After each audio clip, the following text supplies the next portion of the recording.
When making a smaller video game on a handheld that doesn't hold much power compared to the consoles, it's always good to look back at old games and formulas to try and add what you can in order to refine a game to play similarly to their predecessors, while also giving it a unique taste with the limitations it's forced to deal with. When it came to the Mario Kart series, there had only been 2 games released at the time, with both of them on consoles: Super Mario Kart on 16-bit Super Nintendo Entertainment System and Mario Kart 64 on the 64-bit Nintendo 64. Both brought a new genre for Mario and his friends and also showed the capabilities of their respective consoles, one giving the illusion of a 3D racing game through scale manipulation and Mode 7 effects, and the other showing true 3D racing with its environmental collision and the design of its tracks and layouts. Both were good multiplayer games and both were hot sellers for their respective systems. But what would happen if you tried to bring that series to a handheld? And not only that, but try and mix the first two together to try and make a smaller yet better game? Well, that question was brought forth to Nintendo when playing the release of the Game Boy Advance. The Game Boy Advance, Nintendo's next jump out of the Game Boy and Game Boy Color, which had been running for a full decade at this point. This new handheld had the ability to possess not only just full color, but also could run graphics and games on par or even with the Super Nintendo. This would be seen with the countless ports and remakes put from that era onto this new handheld. However, many older games would also be taken as a basis from that era and put into newer games with a sort of twist to it. Many games would take inspiration from those games' mechanics and engine and add a spin on them to create a newer, more cleaner product. This would be seen with Mario Kart Super Circuit. However, it wasn't in Nintendo's primary focus at the time, as, most likely because of them working on the Dolphin prototype, they outsourced the game's development to Intelligent Systems. Yeah, Intelligent Systems was tasked to make a Mario Kart game. You may know them for their works with the Fire Emblem series, and at the time starting the Paper Mario series, which you can tell from all the little references in the game. So having to jump from mostly RPG and turntable combat games to racing wasn't an easy task. And as far as I'm aware, this has still been the only racing game they've created, which is a bit crazy considering the great acclaim this game had for its time, even being the highest rated of the Mario Kart games on Metacritic. Must play too. There must be something really special about this game if it's got ratings like these. In terms of modern and user reviews, however, it's pretty mixed to negative, with many saying it as being the worst of the series. Really? A game praised highly by game critics and yet disliked heavily by a good amount of the community, and this sort of contrast makes me ponder. How can a community be this divided about a game, and a Mario Kart game at that? Well, that's what we're going to try to figure out by playing the game and seeing what's up. Like I said before, this video will be somewhat opinionated and may have some bias tied to it, but I feel like I've gotten a bit better compared to my earlier works. I don't know, you be the judge of that. This is Mario Kart Super Circuit, ladies and gents. Releasing July 2001 in Japan, August 2001 in North America, and September 2002 for PAL regions, Mario Kart Super Circuit pushed the technicalities and limitations of the Game Boy Advance for an early launch title. Super Circuit can be considered almost as a direct sequel to Super Mario Kart, a portable, nearly remade direct sequel with its most notable similarities being the gameplay and graphics, which take exact inspiration from Super Mario Kart. However, there were also decisions that leaned more into Mario Kart 64 in a way, such as the character sprites, the items, and some selective cosmetic choices within the game like voices, where all but Mario and Yoshi either have repeated voice clips from the Japanese version of Mario Kart 64 or slightly pitched like with Donkey Kong. This, in my opinion, has to be the most jarring sprite set of characters from a Mario Kart game. It's attempting to replicate the pre-render sprites from Mario Kart 64, but they instead made them all pixelated and jaggier than before. Like, can you even tell that's Donkey Kong's face? And Peach too, they did her dirty, man. This ain't Peach. This is fucking Paula. The fucking Paula from Urban. I do have to admit though, this is coming off a pretty bloated screen since I used the Wii U re-release to play this, and on an actual Game Boy Advance screen, it's disguised a lot more easily, but good lord dude, is it super chalked on a bigger screen. Also, I do say it does fit the art style of the game a lot more, and like I said, the animations in and of itself are excellent. But I won't deny in saying these sprites are just inferior compared to Mario Kart 64. Except for Lakitu. This has got to be the cutest Lakitu sprite I've ever seen. Like, look at this man. Look at this man smile at you every time you make a laugh. How could you be upset at a face like... I just think it's neat, okay? The menu in this game is designed in such a way to be understandable and as straightforward as possible. You can play Grand Prix with multiple different CCs, all of which are unlocked from the start. You can hop onto time trials, which actually lets you record and save your ghosts with no need of a memory pack, though there is a limit to how much you can save. Or you can hop into Quick Run, a sort of early single player versus mode added to let you practice through any given track. Not only that, but these modes also have their form of adjustments to them, such as being able to toggle ghost data, items, and laps. This has to be the most polished menu I've seen. Everything is put to where it belongs. There's no messy differing player modes. All that has been concentrated into the multiplayer section at the title screen. There's a lot of interactive elements you can configure with, and the speed. You can get from here to there just like that, and back. In fact, the performance of this game is absolutely insane. There's virtually no lag or load times. It runs at a constant and clean 60 frames per second that is virtually stable, and the overall speed when playing the game at even the lowest CC still feels a lot faster than Mario Kart 64's speed. This has to be one of the most optimized GBA games I've seen. I've never had a single graphical or performance issue with this game, barring a few audio spikes, though I blame that more on the crappy GBA speakers. It doesn't stop there though, as entering the character select screen, you are greeted with 8 playable characters, and that's about it. That's about it. Yeah, only 8 characters total, all of which returned from Mario Kart 64. Though I will give them the benefit of the doubt on this one because it is running on a Game Boy Advance. And since it was a launch title, they probably just didn't have enough time to add more if they wanted to. Plus, the extra content in this game does kind of make up for it. At least we have a randomizer option. The first Mario Kart game to do so, in fact. Surprised it took them this long, but you know, it's there, it's good, it's right there when you need it. You can also shoot shells, jump, and honk the horn, which is kinda neat, but it doesn't really add much to the game. It's just there because... why not? I don't know. Not everything has to have a reason. Perhaps the developers just liked fucking around with it and kept it in. Another thing is that they incorporated both elements of the character select screen from both Super Mario Kart and Mario Kart 64, with the latter sharing the portraits and animations, and the former sharing the whole rotating character view. I think it's really nice and further solidifies that this game was meant to be a mishmash of the two. We then move on to the cups. Rather than 4 cups, we now have 5 cups with the inclusion of the Lightning Cup. Yes, Super Circuit did it before DS, cry about it. Matching for a grand total of 20 tracks rather than 16. And another 5 cups, those being the Retro Cups. Again, Super Circuit did it before Mario Kart DS, that contains all 20 Super Mario Kart tracks, thereby making this game contain the single largest amount of tracks up until Mario Kart 8 on the Wii U, which is just crazy to me. A GBA launch title had more tracks than a GameCube game, a DS game, a Wii game, and a 3DS game. 13 fucking years after, man, that is insane. We then hop into the first race, and already, it's looking a lot different.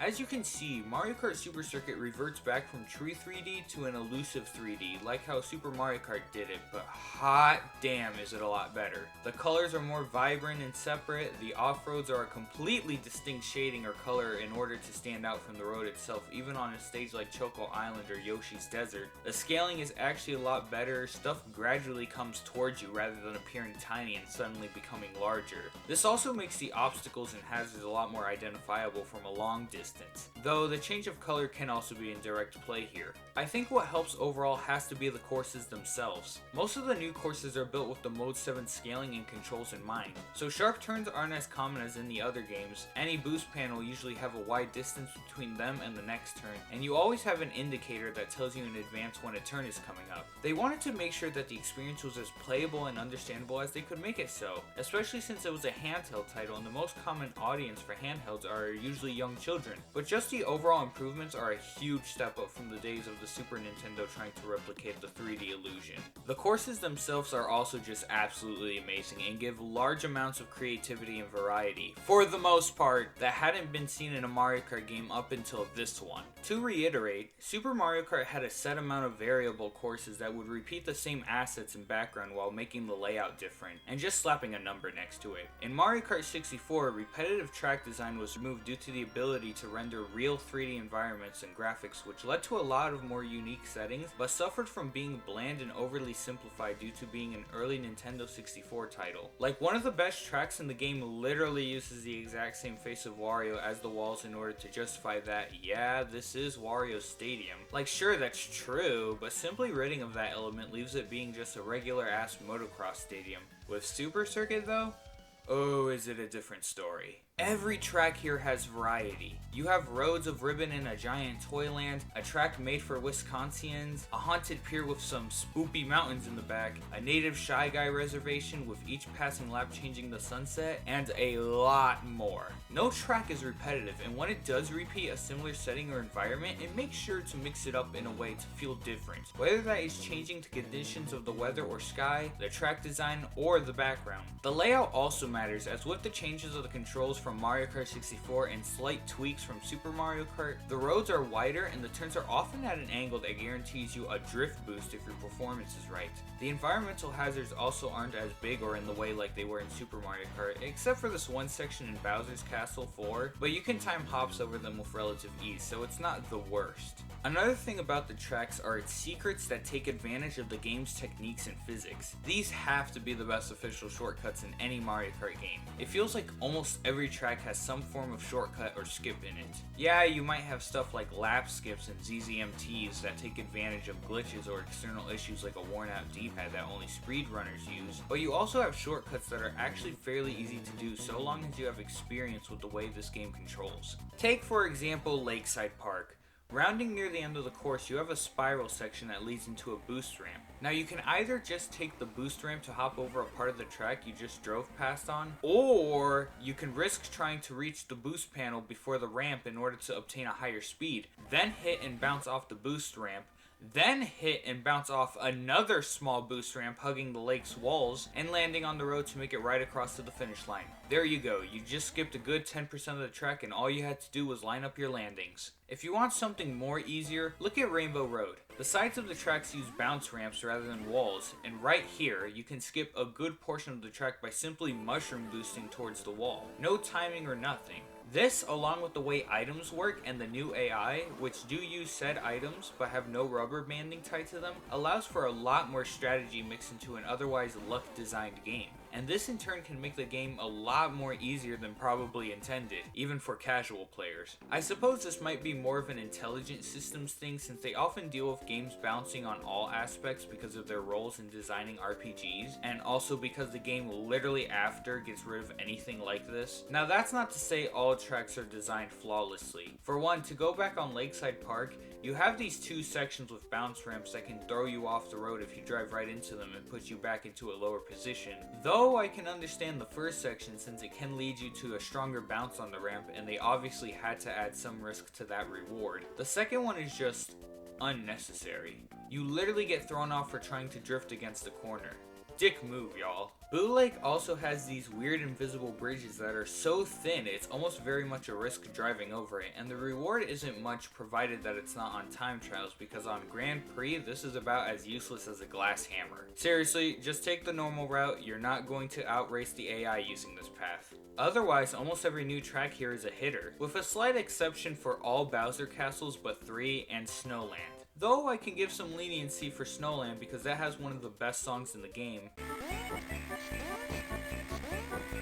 But it's just a simple drive-through course that could have easily been put in the Mushroom Cup. Not to mention the weird screen shake effect. Personally, I don't find it that disorienting, but I know some people don't like this shit, so no more footage of Snowland now. As for the Bowser castles, they all have different layouts and somewhat differing backgrounds, but there just isn't much to them either. I can respect 3 for having a completely different setting and assets, but the other ones are pretty much forgettable to me, honestly. As for the retro tracks, they're sort of ambivalent. For one, they share the exact same scaling as the other tracks, so you can see the road ahead of you a lot better and in time. They also have received an increase in width and size to accommodate for the speed of the game. However, they reuse assets from other tracks, notably the backgrounds. What is this, fucking donut jungles? And they're missing every onstage obstacle from the original, which is weird since they have the thwomps and oil slicks, though no Monty Moles, so I guess that's what kicked it for them. They did bring back those ice blocks, blocks which can still go fuck themselves, and still retain the exact layouts of the original tracks, though with some minor tweaks, like Donut Plains 3 Broken Bridge.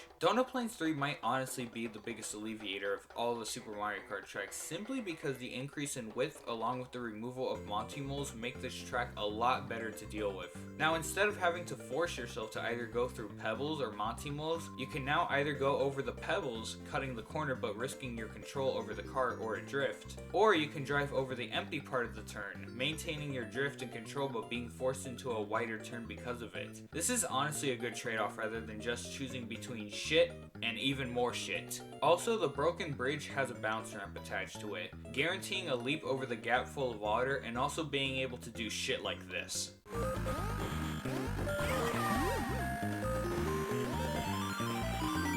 Overall, I'd say that the removal of hazards was a bit stupid, but a worthy sacrifice into making these tracks a lot more playable and easy to get through because of the gameplay changes in mind for this game. And also, it doesn't matter because it doesn't change my opinion that this is still a far superior product than Super Mario Kart ever was, hazards or not in mind. The new tracks in this game are just fantastic. None of them are awful or even bad. At worst, just solidly mediocre. The retro tracks are alright, however. Nothing new added to them, but it's good that they managed to fit an extra 20 courses in this game. And mind you, this was before DS, which would bring back retro courses, and before 8, which would surpass its amount. So it's still baffling that this was the game to contain the most tracks at one point. Nonetheless, there's still a lot more to this game than just the amount of tracks. And what good is a track if you can't race on it?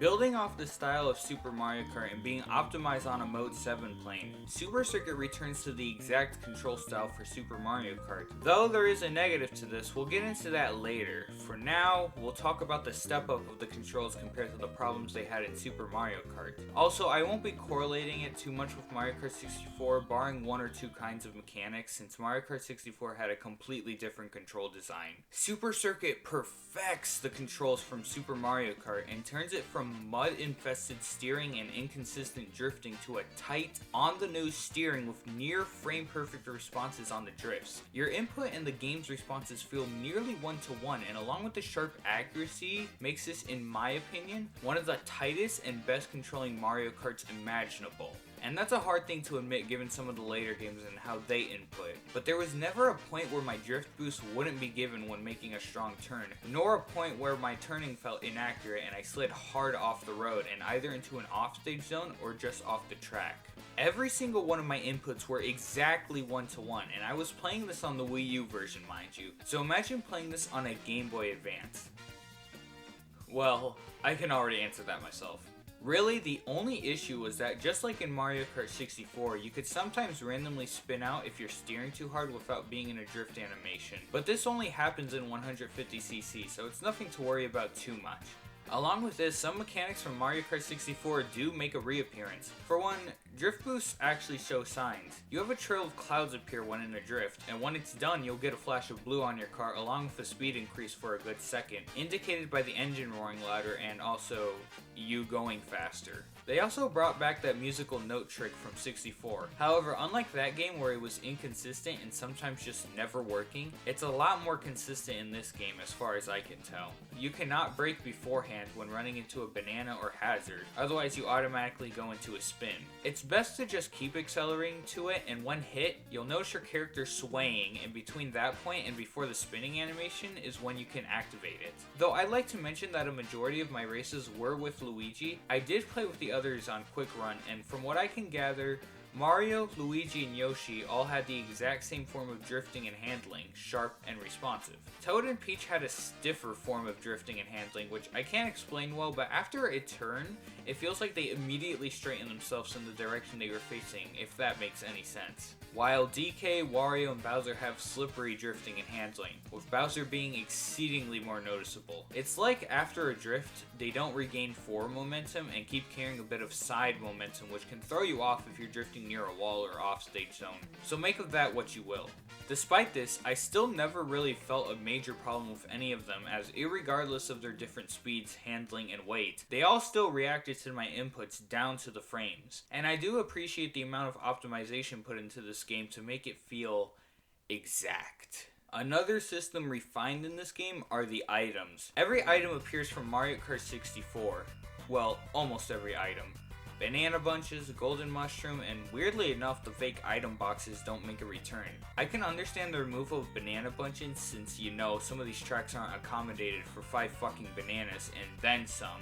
Golden mushroom may be because of the game's already increased speed, plus skipping over like all of Rainbow Road with an infinite mushroom would be hella stupid. But the fake item box I can't get my mind across. The debug menu shows that it functions like a normal banana, so the assumption is that they already have a banana, why add 2? But based on how the items were dealt with in this game, that couldn't be a possible reason. Honestly, it could have worked like a banana, but maybe instead it automatically spins you out in place. Or maybe you couldn't have nullified it by breaking after hitting it. My theory is that they couldn't get that explosive effect to work like how it originally did in Mario Kart 64, which probably explains the blue shell's attack. Anyways, I'm getting slightly ahead, so let me just jump into this. Most items return from Mario Kart 64 and function almost one-to-one from that game. However, some have been tweaked and even completely retouched to match with the strategic style of the game. Both triple, green, and red shells are brought back and work exactly like their original counterparts. They surround the cart and cannot be thrown backwards. Bananas are also pretty much untouched besides the whole inconsistency issue of the musical note being fixed. Boos return, however, not only do they steal items, they grant complete invincibility from all hazards and harasses the first player driver regardless if they're holding an item or not. Both mushrooms and triple mushrooms actually give real speed just like in Super Mario Kart, and the effects are also a bit longer. This will be the one to bring the mushroom speed we see in modern Mario Kart games. Also, triple mushrooms are a time trial and multiplayer exclusive. Stars and lightning retain most of their effects, but when a star user hits another player or a normal sized driver hits a tiny sized driver, they instead cause them to spin out rather than flinging them up in the air or flattening them and making them watch a whole ass movie trailer. But by far, one of the biggest changes has to be both the red shell and blue shell. Both function how they usually do. Throw them forward and one will attack the driver ahead of you while the other will fly across the ground and attack the driver in first place. However, you can throw both of these items behind you, and this is where stuff starts getting funky. When thrown behind you, both of them don't just launch away from you.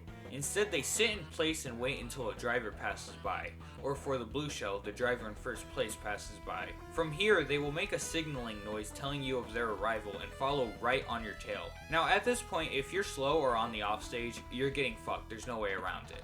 However, there does exist 2 options in eliminating them. Yeah, you heard that right, eliminating them. First option is to completely outrun them. So long as you keep a constant speed throughout, after a while, they will simply back off. Now this isn't like a 3-second wait, this is more like a 10 to 15 second wait. And this combined with the nervousness of you fucking up and taking a bad hit usually doesn't work out for the best. However, if you manage to keep the speed throughout or mushroom boost away, or go over some sort of barrier or ramp, then they'll just fuck off, and they won't return again, as if they got a call from their employer that their interview is coming in the next 5 minutes. The other option is to hold an item behind you. Boo and Star easily clear both of them, but sometimes when you're taking a hot lead, you don't get good items like those, so you instead have to rely on shells and bananas. The red shell can be easily cleared with a single shell or banana, but the blue shell does not fall down that easily, with needing at least 3 bananas or shells to knock this asshole out. And since you can't physically have 3 bananas in this game, this is where the triple shells come into play. If you manage to have kept a full stack and a constant speed, then they will eliminate that blue shell off the map. Also, it may be likely that one blue shell can destroy a chasing blue shell, but I've only seen this from a blue shell that was also waiting for me that managed to wipe the blue shell already chasing me and itself out. So make of that what you will. All of these abilities combined with the game's track design leads to a very strategic gameplay style unseen in any other Mario Kart and hasn't really been replicated since. Like I said before, intelligent systems are known for their dealings with RPGs, so it wouldn't surprise me if some of that balancing influence made its way through this game. But by golly, does it shake up the whole luck-based items, skill-based racing that the series is usually known for. If you can get the controls down, you can really master this game and cheese your way through the Grand Prix with your knowledge on item dodging and shortcut hopping. Another form of item added to the games are coins. making their return from Super Mario Kart. They aren't really an item since you can't obtain them from an item box, but they are scattered all over the many tracks in this game. They retain their effects from Super Mario Kart, increasing your speed the more coins you collect, but instead of capping at 10, they don't cap until 55.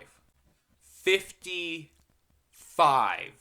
It's a very slight increment of speed, but hitting around 30 coins, you can already feel a difference in speed value. The reason for this is that coins in this game serve more of a purpose than just a speed increaser. There are many coins on each track, about 50 per, so that when you reach the end of a cup, each of your coins you've collected from each track add up into a large amount. And if you pass 100 over, you unlock the retro courses for that cup within the CC. This is a pretty cool reward ability. They now gave the game more replay value by adding unlockables to the game, those being the retro courses and the title screen changes. This was something sorely lacking from Mario Kart 64, so it's cool they decided to make it up in this game. And that's where I would usually end my discussions, but there's just one simple flaw to this system, and that is you don't get it the first time.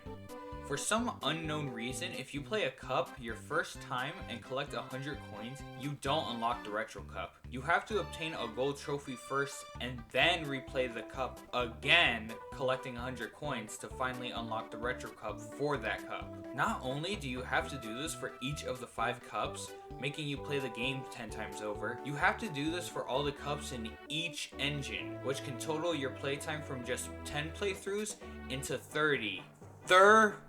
Freaking T. And if you want to play retro courses and time trials, you have to do this process for 150cc specifically. Why couldn't they have developed it normally and make you unlock it when you have 100 coins regardless if you played it the first time or not? Why did they have to do it like this? They didn't do this for the star rankings that unlock the special title screens, which I'll get into later, but they for some reason have to make you get the gold trophy first, then get 100 coins. This is all just unnecessary busy work, and I get that this game was on a handheld and they wanted to make sure you could get the most out of this game, but the retro courses and star ranking unlockables already added a lot to the game and gave it replay value regardless if so. Why make players do another whole cup race just to unlock something they should have unlocked in the first place if they met the criteria for it? Okay, so let's imagine that I'm making a video game and I decided to add an unlockable. So, in order to unlock this special world, let's say, you have to reach to the top of the flagpole in every level. But the final level is locked. And in order to unlock that level, you have to reach to the top of the flagpole again in every level. This literally feels like how it is unlocking retro tracks in Super Circuit. Isn't this just a stupidly insane way of making reaching an unlockable a lot harder than it should be?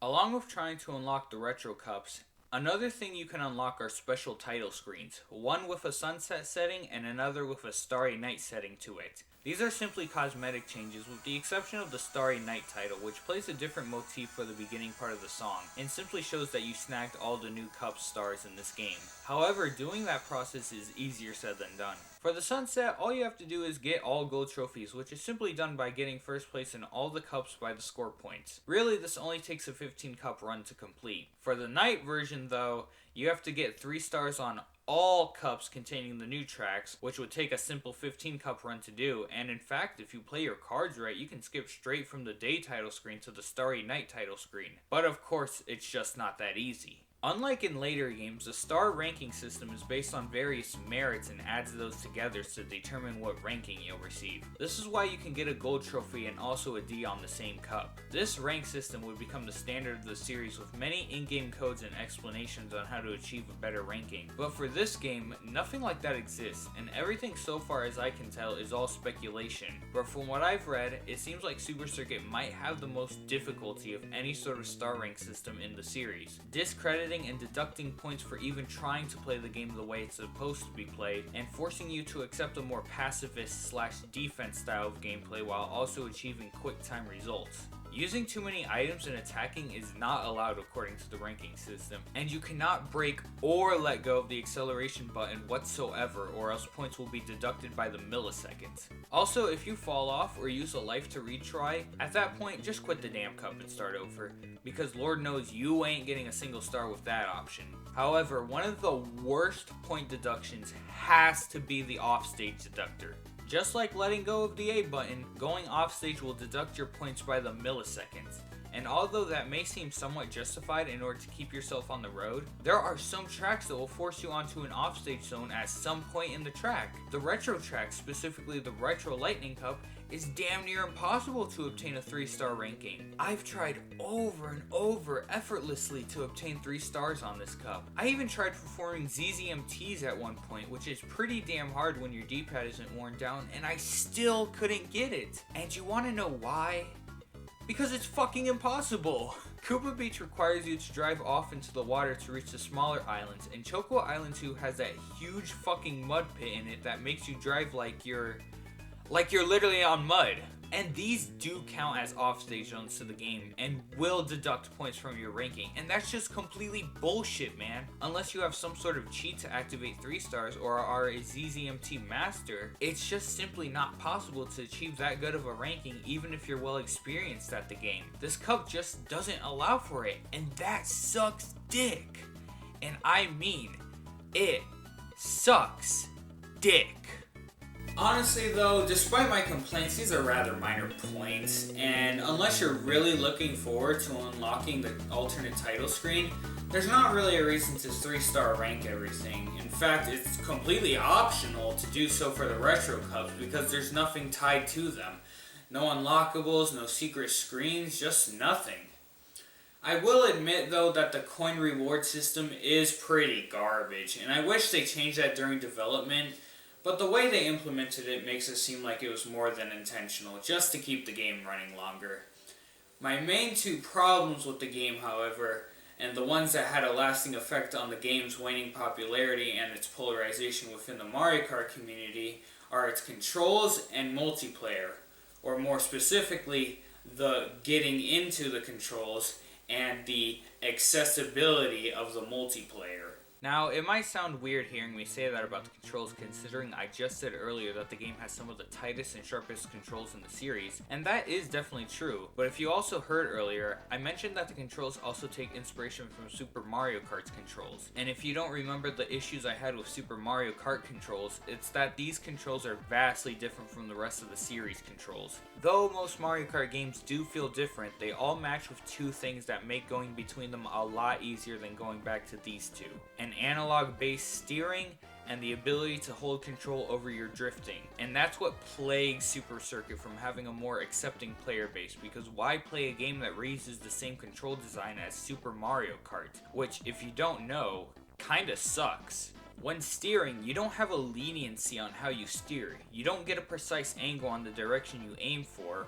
When you hit that D-pad, you immediately go to the left and to the right, and the only means of changing an angle is by holding the D-pad until the character sprite faces that way and the course itself rotates. I think that's a better way of explaining the control's improper design in contrast to how the rest of the series would go. Super and Super Circuit doesn't feel like you're in control of the kart, but more so the course itself, rotating it in order to make the necessary turns. And although I can't truly agree with this sentiment, I always feel like I'm in control of my character in some way. I can see where they're coming from, because the course and background move around a lot when going for a turn, and that your driver is always at the center of the screen whenever driving, turning, or getting hit. So in a way, it feels less like you're controlling the driver and more so guiding the driver by controlling the angle of the camera or track. Does that make sense? I really wanted to try and explain why people have a hard time getting into these games, and this feels like the most accurate way of saying so. It's hard to adapt to something that is vastly different and harder to explain in words unless you physically play the game yourself, so I hope I put it in correct terms on how this game feels when controlling. Even something like spin turning may feel guided to some extent, despite being the easiest way to get a feel for your character. Though I'm glad they managed to make it work in a way that doesn't require spinning the whole stage around. God knows how disorienting that would be to watch. Another point to mention is the similarity in drifting. Despite being a lot tighter, drifting still brings back that old feeling from Super Mario Kart where you don't have control over your drift, you have a leaning force against your kart pushing you to drift. You don't rock the D-pad back and forth and you can't lean more or less, you're just locked in this drifting animation and you just hope that the angle you covered will be sufficient to get you a drift boost. The controls, while being sharp and on the point, only feels that way if you're experienced with that kind of control. To many others, it's simply something that just doesn't feel right. And that's one reason why it's hard for many to get enjoyment out of this game and therefore not be played or talked about as well or as frequently as the other titles. Now imagine not only having one of the most prioritized designs for Mario Kart being difficult to understand, but also limiting one of the biggest and most infamous multiplayer modes in any racing game. Although multiplayer does exist in this game and is one of the first things highlighted on the title screen, it functions differently to say the least. There are two ways of doing this but require the same setup. 2 to 4 Game Boy Advances, a Game Boy Advance Game Link cable, and at this point either one copy of Mario Kart Super Circuit or 2 or more copies of Mario Kart Super Circuit, dependent on how many players you have. A single cartridge will run the mode onto the single pack system, whereas if both or all players have a cartridge, it will run the multi-pack system off the host's cartridge. Both of these are honestly pretty ass in their own ways.